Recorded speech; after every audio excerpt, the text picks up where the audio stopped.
ആടിനെ വേണം നിങ്ങൾക്ക്, അതല്ല ഇനി പോത്തിനായാലും, അതൊക്കെ പോട്ടെ ഒരു കാള തന്നെ ആയാലും. അതെ, ഇതെല്ലാം കിട്ടുന്ന ഒരു സ്ഥലത്തേക്കാണ് നമ്മൾ ഇന്ന് പോകാനായിട്ട് പോകുന്നത്. ആദ്യം നമ്മളിന്ന് ചന്ത കാണാനായിട്ട് പോവുകയാണ്. നമ്മളവിടെ എത്തിയപ്പോൾ തന്നെ റോഡരികിലൊക്കെ ഒരുപാട് കച്ചവടക്കാരുണ്ടായിരുന്നു. നല്ല രസമുണ്ടായിരുന്നു കാണാൻ. ചൊവ്വാഴ്ച ദിവസമാണ് നമ്മൾ ചന്ത ഉള്ളത്, അതുകൊണ്ട് തന്നെ ഒരുപാട് പേരും ഒരുപാട് കച്ചവടക്കാരും ഉണ്ടായിരുന്നു. ആദ്യം തന്നെ പോയത് നമ്മൾ പോത്തുകളെയും പശുക്കളെയും എരുമകളെയും ഒക്കെ കാണാനാണ് പോയിട്ടുണ്ടായിരുന്നത്. നല്ല രസമുണ്ടായിരുന്നു. അതുപോലെ ഉള്ളിലൊരു പേടി ഉണ്ടായിരുന്നു അവരൊക്കെ കാണുമ്പോൾ. പിന്നെ നമ്മൾ നേരെ അച്ചാർ, അതുപോലെ പച്ചക്കറികൾ, അങ്ങനത്തെ ഓരോ സാധനങ്ങളൊക്കെ കാണാനായിട്ട് പോയി. ഇതൊന്നും ഞങ്ങൾ വാങ്ങിച്ചിട്ടില്ല, നമ്മൾ കാണാനായിട്ട് പോയതാണ്. കച്ചവടക്കാരൊക്കെ ഒന്ന് കണ്ടിട്ട് നമ്മളെങ്ങനെയാണ് ചന്ത അറിയാനായിട്ട് പോയതാണ്. നല്ല രസമുണ്ടായിരുന്നു. നിങ്ങളൊക്കെ ചന്തയിൽ പോയിട്ടുള്ളവരാണെങ്കിൽ ഒന്ന് കമൻറ്റ് ചെയ്യുക, എങ്ങനെ ഉണ്ടായിരുന്നുള്ള അനുഭവമൊക്കെ ഒന്ന് ഷെയർ ചെയ്യാം. പിന്നെ നമ്മൾ ഈ തലവേദന കാൽവേദന ഒക്കെ മാറുന്ന ഒരു സാധനം ഉണ്ടായിരുന്നു, പേരെനിക്കറിയില്ല.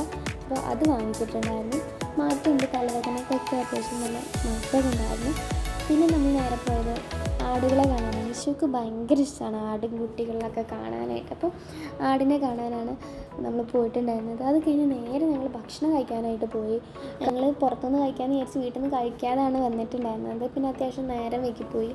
പിന്നെ നമ്മൾ അവിടുന്ന് ഭക്ഷണമൊക്കെ കഴിച്ചു. വിഷു ഭയങ്കര സങ്കടത്തിലാണ്. അപ്പോൾ ആട്ടുംകുട്ടീനെ വേണമെന്ന് പറഞ്ഞിട്ടുള്ള കരച്ചിലാണ്. വിഷുവിൻ്റെ സങ്കടം മാറ്റാനായിട്ട് ഇപ്പോൾ നമ്മൾ പോയിക്കൊണ്ടിരിക്കുന്നത് നമ്മൾ കുഞ്ഞു കളർ കോഴിക്കുട്ടികളെ വാങ്ങിക്കൊടുക്കാനാണ്. അത് കളർ കോഴിക്കുട്ടികളും ഒക്കെ ഇഷ്ടമാണ്.